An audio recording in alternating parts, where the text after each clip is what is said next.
Si Nan ay isang manunulat ng nobela.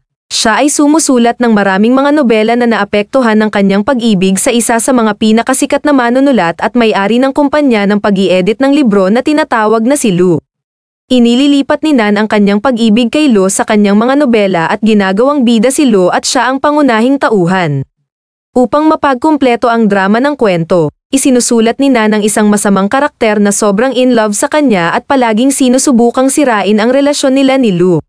Natapos ang pagsusulat ni Nan at lumabas siya para maglakad. Nakakita siya ng Fountain of Wishes at isang estranghero na nagkokolekta ng mga barya na itinatapon ng mga tao.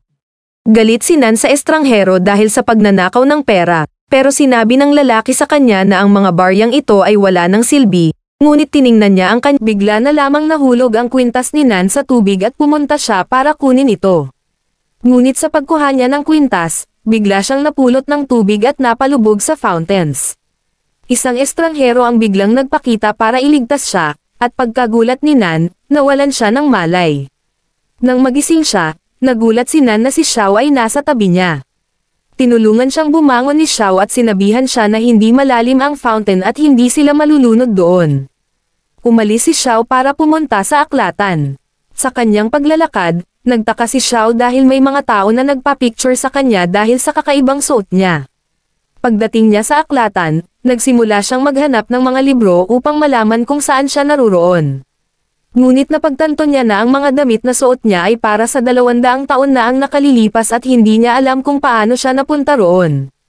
Samantala, si Nan ay nagkaroon ng pagkakataon na magtrabaho sa kumpanya ni Lo. Pumunta siya sa interview, ngunit nang umupo si Lu sa kanyang tabi, kinabahan si Nan at hindi maayos na nakapagsalita. Pagkatapos niya umalis sa kumpanya, nadapa siya at naipit ang kanyang sapatos. Ipinagpatuloy niyang subukan na mailabas ang kanyang paa, ngunit hindi niya magawa. Nagsilbing tulong ang kanyang kwintas sa pag-aalok ng tulong. Ngunit bigla na lamang itong kumurap, at si Xiao ay biglang sumulpat sa tabi niya. Hindi alam ni Nan kung paano ito nangyari, pero nang makita niya si Xiao, alam niyang siya ang unang taong nakita niya sa mundong ito at siya ang may mga sagot sa mga tanong niya. Tumulong si Xiao kay Nan na mailabas ang kanyang paa at tinanong siya kung paano siya tinawag papunta sa mundo ni Nan. Natuklasan niya na si Xiao pala ay ang masamang karakter sa kanyang nobela. Siya ay nagsasabi sa kanya na noong araw na siya'y tumawag sa kanya, ang kanyang kwintas ay nahulog sa pukan at siya'y nagtatangkang kunin ito, at noon niya siya natagpuan. Siya'y humila at inilabas siya roon at sinabihan na ulitin ang ginawa niya noong araw na iyon. Siya'y nagtapon ng kanyang kwintas sa tubig at nagdasal na sana'y bumalik siya sa nobela, ngunit pareho silang nawalan ng malay at si Nan ay magising na makakita ng lalaking nagkokolekta ng barya. Sinabi ng lalaki sa kanya na walang pag-escape mula sa pag-iral ni Xiao sa kanyang buhay ngayon. Inihagis niya ang kanyang kwintas sa kanya at pagkatapos ay nagising si Nan, at takot na tumakbo pabalik sa kanyang bahay. Kinabukasan, habang si Xiao ay nasa kanyang kama, siya naman ay nakahiga sa sahig. Siya'y nagsisikap itago ito mula sa kanyang ina sa iba't ibang paraan. Nang siya'y pumunta kay Xiao, nagsimula itong humiling ng pagkain at mga gawang treat ng labis na puwersahan. Hindi niya alam ang rason kaya't sinabi niya na puputulan niya ang kanyang buhok upang hindi siya tignan ng mga tao ng may paghanga. Iniutos niya kay Nan na magdala ng mga bagay na isusuot. Binigyan siya ng lalaki ng mga damit at nagbago siya ng kanyang anyo. Ngunit si Nan ay nagsimulang magbiro sa kanyang hitsura. Nagalit si Xiao at pagkatapos niyang umalis sa bahay, tumanggap si Nan ng tawag na tinanggap siya bilang assistant kay Lu sa kumpanya, ngunit bigla, may mga masasamang tao na sumalakay sa kanya. Sumubok siyang tumakas, ngunit hindi niya magawa. Sa takot, nag-aalab ang kanyang kaba, at bigla na lamang nagpakita si Xiao upang tulungan siya. Naitanong ni Xiao kung bakit takot si Nan sa apoy. Ipinahayag ni Nan na may aksidente siyang naganap noong bata pa siya, at dahil dito, natatakot siya sa apoy. Si Nan ay pumunta sa trabaho at nakilala ang kasosyo ni Lu sa kumpanya. Sinabi niya sa kasosyo na dati siyang assistant ni Lu bago siya dumating. Ipinarating niya lahat ng mga utos para makitungo kay Lu. Pero si Nan ay nadismaya dahil hindi niya nakita si Lu noong araw na iyon. Sa gabi, pumunta siya sa isang restoran at nakakita ng lalaking nagpapahiram ng panyo sa bibig ng kanyang kasintahan. Tinitigan niya sila at naisip na sana mayroon ding gumagawa ng ganoon para sa kanya. Bigla na lang, Lumitaw si Xiao sa harap niya at pinagalitan siya ng galit dahil tinawag siya nito. Hindi naman siya nito alipin para tuparin ang lahat ng gusto niya. Nang subukan nitong umalis, hindi niya mag-alaw ang kanyang katawan at napagtanto niyang hawak niya ang panyo at pinapahiran ang bibig ni Nan. Alam niya na napilitan siyang tuparin ang mga nais niya. Dinala si Nan ni Xiao sa isang fountains at tinanong kung ano ang naging ninanais niya bago siya magpakita. Nahihiya si Nan ngunit sinabi pa rin niya na nais niyang magkaroon ng kasintahan.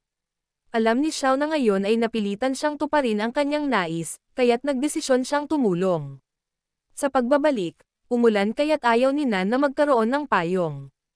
Pero noong lumabas siya, nakita niyang may hawak na payong si Xiao. Sinabi nito na dahil siya'y dumating sa mundo na may kahilingan mula kay Nan, pumayag itong tulungan siya na hanapin ang kanyang kasintahan. Kapag natupad na ang kahilingan, maaari siyang bumalik sa kanyang mundo.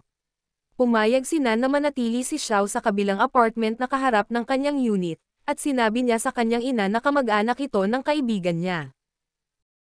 Nang magtrabaho si Nan, napansin niya ang malamig na pakikitungo ni Lu sa kanya, at naisip niyang malamang ay mapapalayas siya.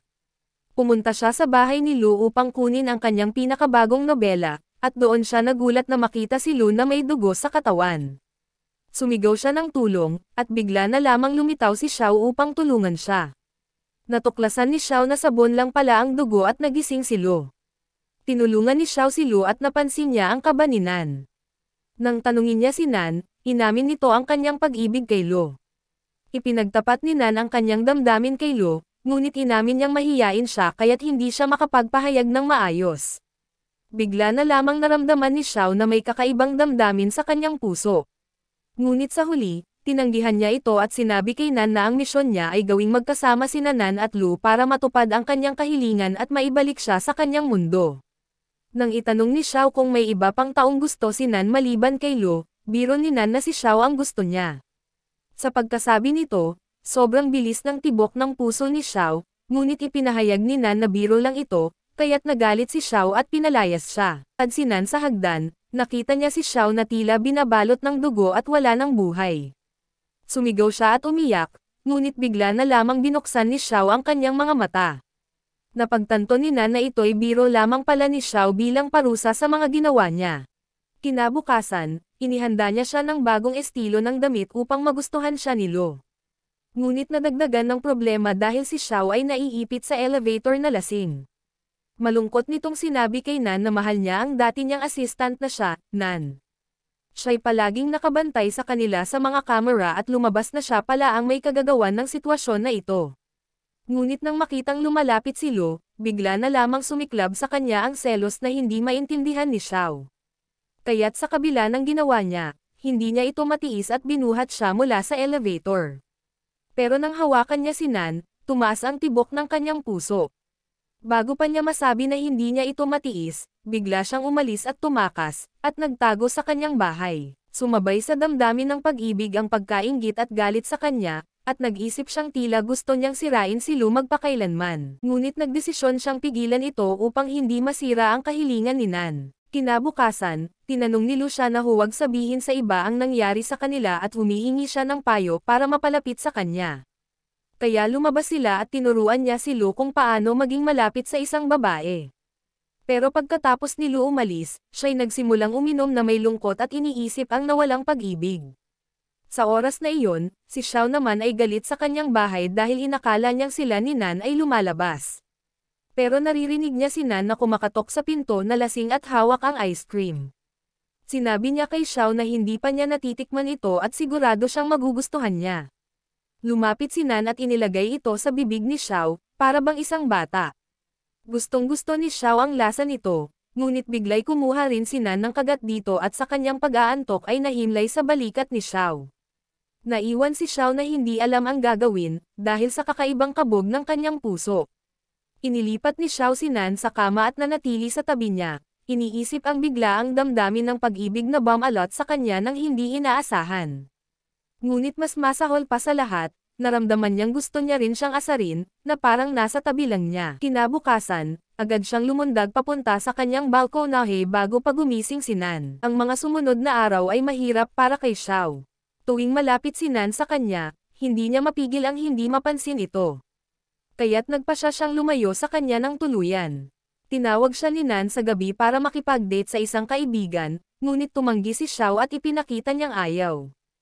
Kaya't nang malungkot si Nan, wala sa kanyang kamalayang siya'y tinawag nito at humingi ng paumanhin. Sa isang laro, kinailangan nilang magyakapan, at bagamat ayaw ni Xiao, hindi niya rin ito mapigilan. Ang mga yakapang ito ay nagbukas ng daan para magkaroon sila ng mas malalim na ugnayan. Sumali si Nan sa isang paligsahan sa pagsusulat, at inalok siya ni Xiao na isulat ang kanilang kwento, nang dahil tiyak na magiging matagumpay ito. Excited si Nan sa ideya at nagsimulang magsulat. Nabasa ito ni Xiao ng mag-isa, at nagulat siya na isinulat ni Nan na siya'y nambubuli sa kanya. Naalala niya ang mga bagay na ginawa niya noong unang beses niya siyang makilala. Sa pag-aakala niyang ito ang tamang paraan upang mapanatili siya sa mundo ni Nan, bigla siyang naupo at binasa ang buong kwento. Napagtanto niyang wala siyang kalayaan sa mga ginagawa niya, at napaisip kung paano niya babaguhin ang imahe niya sa mata ni Nan. Habang unti-unti silang nagiging malapit sa isa't isa, nanalo sa paligsahan si Nan at napagpasyahan ni Lu na ito'y ipapalimbag. Ngunit ininform siya ni Xiao na may iba pang nobelang isinulat si Nan na iniisip ding ipapalimbag.